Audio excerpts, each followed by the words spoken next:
ایک آدمی تھا تو اس کی بیوی میکے گئی تھی، دن اوپر ہو گئے تو بیوی آئی نہیں. اس نے بیوی کو میسج کیا کہ کب آؤ گی. بیوی نے آگے ایک اور بات لکھ دی، کوئی بات بھی تھی. اس نے تھوڑی دیر بعد پوچھا تم یہ بتاؤ کب آؤ گی. اس نے پھر کوئی اور ایک کو بات ادھر لکھ دی.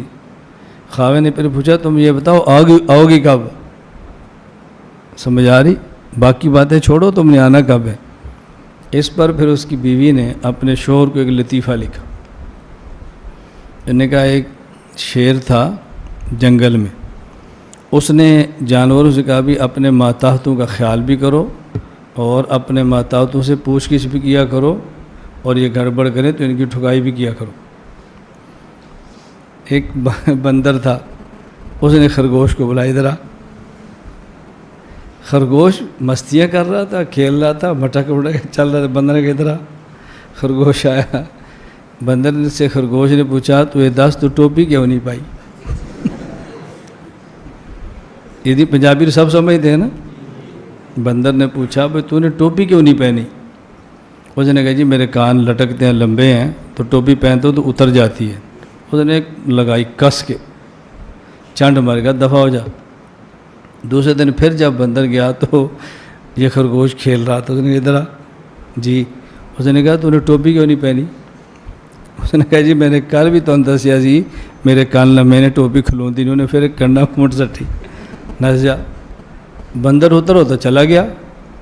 کل پھر اس نے دیکھا کھیل رہا تو اس نے کہا تو ٹوپی کیوں نہیں پائی. انہوں نے کہا جی میں تمہیں کل بھی دسیا سی، پرسوں بھی دسیا ہے، میرے کان لمبے نے، ٹوپی کھلو. پھر چھنڈی کو دے. اس نے پھر ایک لگا دی. بندر بڑا پریشان ہے، کیا کرے. خرگوش بڑا پریشان، کیا کرے. اس خرگوش نے جا کر شیر کو شکایت لگائی. اس نے کہا جی آپ نے آرڈر تو دے دیا، ماتحتوں کا خیال کریں. جڑا میرا افسر ہے باندر روزانہ میری ٹھکائی کرتا ہے، اور مسئلہ ہے کہ تو نے ٹوپی کیوں نہیں پہنی. میں نے ایک دن اپنا عذر بتایا پھر مار کھائی ہے، پھر عذر بتایا پھر مار کھائی ہے، تیسرے دن کیوں پھر مار وہی کھا رہا ہوں. شیر نے کہا اچھا. اس نے بندر کو بلایا. بندر کو بلا کر کہا بھائی مارتے ہیں ماتحتوں کو لے کر، کوئی بہانہ تو ٹھیک ہونا چاہیے. تو ایک ہی بات پر ایک دن مارتا ہے پھر دوسرے پر مارتا ہے، اس طرح تو پورا ماحول خراب ہو جاتا ہے. مارو لیکن کوئی بہانہ ٹھیک ہو. اب دیکھو میں تمہیں ایک مثال دیتا ہوں. آپ خرگوش کو بھیجو کہ جاؤ سموسے لے کر آؤ. وہ سموسے لے کر آ، پھر پوچھو چٹنی لایا ہے؟ وہ جی نہیں. اس کو لگا دو ایک. چٹنی کیوں نہیں لایا؟ اگر وہ کہ جی لایا ہوں تو پھر پوچھو کون سی لایا ہے، دہی والی یا آلو بخارے والی؟ کہ اگر دہی والی پھر ایک لگاؤ. آلو بخارے والی کیوں نہیں لایا؟ اگر وہ لائے آلو بخارے والی پھر مارو. وہ تو دہی والی کیوں نہیں لایا؟ اس طرح مارتے ہیں. کہ ٹھیک ہے. اب شیر بندر کو سمجھا رہا تھا اور خرگوش چھپ کے سن رہا تھا. کل بندر نے خرگوش کو بلاؤ، کہا سموسے لاؤ. خرگوش گیا سموسے لے آیا. اب اس نے سموسے بھی لایا اور چٹنی لایا دہی والی، اور ساتھ چٹنی لایا آلو بخارے والی. اب کیسے ماروں؟ بندر نے پوچھا ہاں بھائی سموسے آ گئے؟ جی ہاں. چٹنی آندھی ہے؟ جی لے آیا ہوں. کیڑی آندھی ہے؟ اس نے کہا جی میں دہی والی بھی لایا ہوں اور میں آلو بخارے والی بھی لایا ہوں. بندر نے ایک کماری ٹکا کے اس نے کہا تو چھڑ تو 10 ٹوپی کیوں نہیں پائی.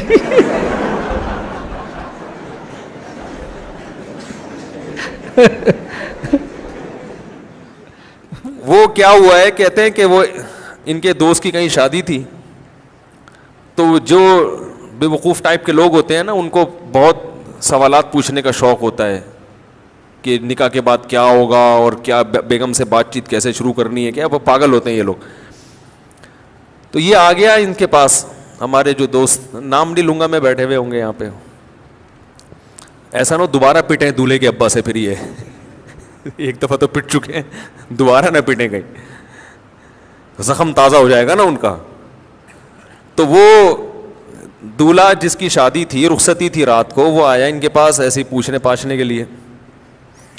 تو انہوں نے بتایا کہ بھائی دیکھو زوجہ کے پاس جانے سے پہلے اذان دینی ہے تم نے.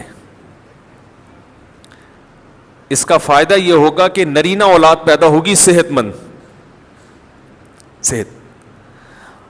میں نے تو صرف اتنا واقعہ سنایا تھا، انہوں نے کہا کہ پورا اس طرح ہے کہ اذان بھی کسی اونچی جگہ پہ کھڑے ہو کے دینی ہے. آزان کسی اونچی جگہ پہ کھڑے ہو کے دینی ہے, اور جب آزان شروع کر دو تو درمیان میں رکنا نہیں ہے. درمیان میں رک گئے معذور بچہ پیدا ہوگا, ٹھیک ہے نا. اب یہ جناب شروع ہو گیا, مذاق کیا تھا اس نے, مذاق کیا تھا, وہ سیریس ہو گیا. اب وہ دلہن بیٹھی بھی ہے, یہ ڈریسنگ ٹیبل پہ چڑھ گئے نا, اس سے زیادہ اونچی جگہ ان کو نظر نہیں آ رہی تھی, تو شکر ہے الماری پہ نہیں چڑھا. الماری پہ سے نہیں چڑھے کہ بھائی جب چڑھ جاتا الماری پہ تو کھڑے ہونے کی جگہ نہیں تھی. وہ بیوی کہتی کسی بندر سے میری شادی ہو گئی ہے.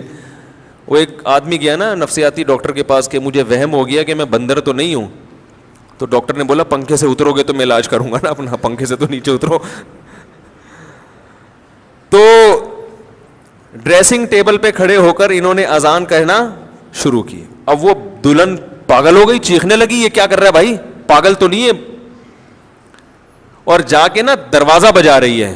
تو یہ اذان کے دوران اس کو کہہ رہے حی علی الفلاح, اس کو اشارہ کر کہ نہیں کرو, اذان بھی چل رہی ہے, حی علی الصلاح حی علی الفلاح, اور اشارہ کر رہے کہ نہ نہ نہ.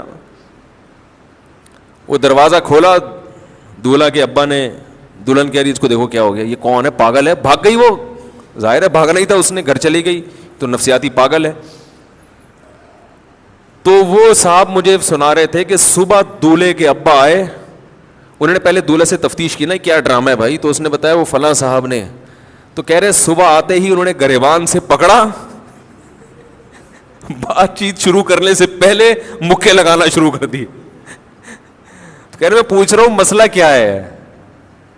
انہوں نے کہا یہ میرے بیٹے کو تو نے کیا سکھایا. کہتے ہیں میں نے کہا اس میں خود سینس نہیں ہے کہ جو بھی جو سکھا دے آپ سیکھ لو گے کیا, کیا خیال ہے بھائی. یعنی کوئی بھی کچھ بھی کہہ دے تو آپ اس پہ عمل شروع کر دو گے, اس میں اتنی عقل نہیں ہے, تو مکے تو اس کے لگاؤ جا کے. تو وہی ہے کہ وہ ہم اسکول پڑھتے تھے نا جب, تو پڑھنے کا تو شوق تھا نہیں, سب ذمہ داروں کے بیٹے ہم سب, کوئی تقریباً 99% ہم ذمہ داروں کے بیٹے, اور کسی کو شوق نہیں. اور جو 2-4 لڑکے تھے اس طرح متوسط گھرانوں سے, وہ پڑھتے تھے بہت زیادہ, ہم نہیں پڑھتے. تو ایک تھا میلسی کا کھچی محمد خان اور میں, ہم دونوں نے نا پیٹ میں درد کر لیا اور چھٹی کرنے کے لیے کہ بھائی اسکول نہ جائیں. تو میں تھوڑا عقل مند تھا, وہ ذرا بالکل ہی بدھو تھا. میں نے وہ کچن سے راکھ لے کر آیا اور اس پر تھوڑا پانی ڈالا, تھوڑی تھوکیں ڈالی الٹی کا نمونہ بنانے کے لیے کہ مجھے مجھے الٹی آئی. ہمارا جو سوڈنٹ تھا نا وہ بڑا سخت تھا, بہت مارتا تھا. تو ہم دونوں نے نا بیماری کا بہانہ بنا کے چھٹی کر لی. اچھا اب ہم گپے مار رہے تھے, جب لڑکے چلے, پہلے ہم ہوں کرتے رہے, جب لڑکے چلے گئے ہم رضائیاں, سردیوں کا زمانہ تھا, ہم رضائی پھینک کے گپیں شروع کر دی. کافی دیر ہم گپے مارتے رہے. میری چھٹی حص نے کہا کہ لگتا ہے اب ناظم صاحب آئیں گے چکر لگانے. وارڈن, تمہارے یہاں ناظم ہوتا ہے تو وارڈن صاحب چکر لگانے آئیں گے, تو کہیں ہم موقع پہ پکڑے نہ جائیں. تو میں نے تو رضائی اوپر لی اور لیٹ گیا, اور وہ جو تھا نا اس نے دیکھا میں باتیں بند کر دی ہیں, وہ بھی رضائی اوپر لے کر لیٹ گیا. تھوڑی دیر تو لیٹا رہا, پھر اس نے گانے شروع کر دیے.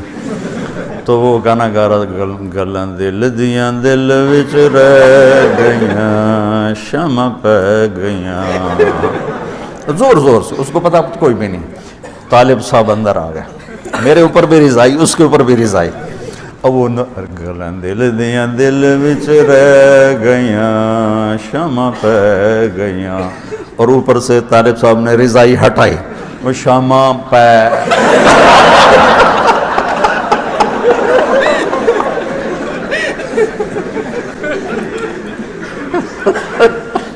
ایک دن میں ناظم مالیات جامع فاروقی میں چلا گیا, جیب میرا خالی تھا.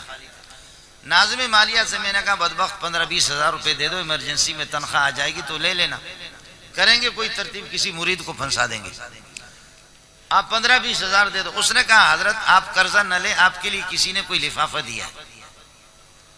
میں نے کہا بابا مجھے 15-20 ہزار چاہیے, لفافہ سے میرا کیا ہوگا. اس نے کہا یہ لفافہ میں نہیں جانتا. ایک بندہ آیا, اس نے کہا 2 مہینے سے میں امریکہ سے آیا ہوں, اب میں واپس امریکہ جا رہا ہوں, مولوی مینگل سے ملنا ہے مجھے, لیکن آپ نہ مل سکے تو وہ چلا گیا اور یہ لفافہ دیا. لفافہ جب ہم نے کھولا 500-600 پتہ نہیں کتنے اس میں ڈالر تھے. میں نے کہا بابا مجھے 20,000 چاہیے, 15,000 چاہیے, یہ 500-600 ڈالر سے میرا غریب کا کیا بنے گا؟ اس نے کہا اللہ کے بندے یہ بہت بڑا پیسہ ہے. میں نے تصدیق نہیں کی. اس نے کہا آپ تھوڑی دیر صبر کرو, آدھا پونا گھنٹے کے بعد میں مسلم کمرشل بینک سے ہو کر کے آ رہا ہوں, پھر آپ کو بتا دوں گا. وہ جب وہاں سے آیا تو میرے خیال میں 42,000 یا 43,000 وہ لے کر کے آگے انہی ڈالروں کے. اب 500-600 ڈالر تھے یا اس سے کم تھے, لیکن 40,000 جب یہ بنے. اب امریکہ کے ڈالر دیکھنے میں تو بہت کم ہے, مقدار میں تو بہت کم ہے, لیکن پاوروں کا زیادہ ہے. پاکستانی پیسہ تو زیادہ ہے لیکن اس میں پاور نہیں ہے. میں نے اس دن سے توبہ کیا کہ میں امریکہ کی مخالفت نہیں کروں گا.